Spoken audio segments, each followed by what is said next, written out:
അസ്സലാമു അലൈക്കും വറഹ്മത്തുള്ളാഹി. അൽഹംദുലില്ലാഹി റബ്ബിൽ ആലമീൻ. വസ്സലാത്തു വസ്സലാമു അലാ അഷ്റഫിൽ മുർസലീൻ വഅലാ ആലിഹി വസഹ്ബിഹി വസല്ലം. വൽ ആഖിബത്തു ലിൽ മുത്തഖീൻ. അന്തിമ വിജയം അള്ളാഹുവിനെ സൂക്ഷിച്ച് ജീവിക്കുന്നവർക്കുള്ളതാണ്. അതുകൊണ്ട് നാം തഖ്വയിൽ അധിഷ്ഠിതമായിട്ട് നാം ജീവിക്കുക.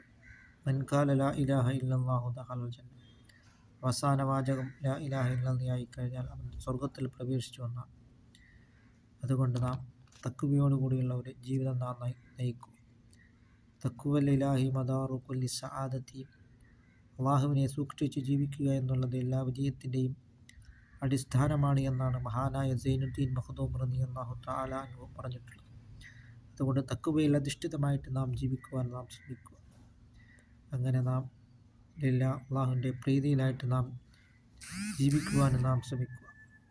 അതുകൊണ്ടാണ് സയ്യിദുനാ റസൂൽ കരീം സല്ലല്ലാഹു അലൈഹി വസല്ലം തങ്ങൾ പറഞ്ഞത്, അദ്ദുന്യ മസ്റഉത്തുൽ ആഖിറ. ഈ ദുനിയാവ് ആഖിറത്തിലേക്കുള്ള കൃഷിയിടമാണ് എന്നാണ് സയ്യിദുനാ മുഹമ്മദുർ റസൂലുള്ളാഹി സല്ലല്ലാഹു അലൈഹി വസല്ലം തങ്ങൾ പറഞ്ഞിട്ടുണ്ട്. അതുകൊണ്ട് നാം ഓരോ സെക്കൻഡ് സമയവും ഇലൽ ഖബരി, ഖബറിലേക്കുള്ളതാണെന്ന് നാം മനസ്സിലാക്കിക്കൊണ്ട് നാം അള്ളാഹുവിലേക്ക് നാം മടങ്ങുക. അതുകൊണ്ട് നാം ധാരാളം സൽക്കർമ്മങ്ങളും ഇബാദത്തുകൾ കൊണ്ട് നാം മുന്നേറുവാൻ നാം ശ്രമിക്കുക. അതുകൊണ്ടാണ് സയ്യിദുനാ റസൂൽ കരീം സല്ലല്ലാഹു അലൈഹി വസല്ലം തങ്ങൾ പറഞ്ഞിട്ടുള്ളത്, സയഅതി സമാനുൻ അലാ ഉമ്മത്തി യുഹിബ്ബൂനൽ ഖംസ വയൻസൗനൽ ഖംസ. എൻ്റെ സമുദായത്തിനൊരു കാലം വരും. ആ കാലം വന്നു കഴിഞ്ഞാൽ 5 കാര്യങ്ങൾ അവർ ഇഷ്ടപ്പെടും, 5 കാര്യങ്ങൾ അവർ മറന്നു കളയും. ആ 5 കാര്യത്തിൽ പെട്ടതാണ് യുഹിബ്ബൂനദ് ദുനിയ വയൻസൗനൽ ആഖിറ. ദുനിയാവിനെ അവർ ഇഷ്ടപ്പെടും, ആഖിറത്തെ അവർ മറന്നു കളയും.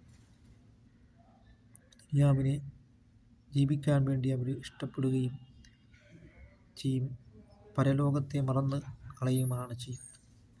അതുകൊണ്ട് നാം എല്ലാം അള്ളാഹുവിൻ്റെ പ്രീതിയിലായിട്ട് നാം ജീവിക്കുവാൻ നാം ശ്രമിക്കും. അല്ലാഹു തആല നമുക്ക് നാഫിയായ ഇൽമിനെ അല്ലാഹു തആല പ്രദാനം ചെയ്യുകയും ചെയ്യുമാറാകട്ടെ.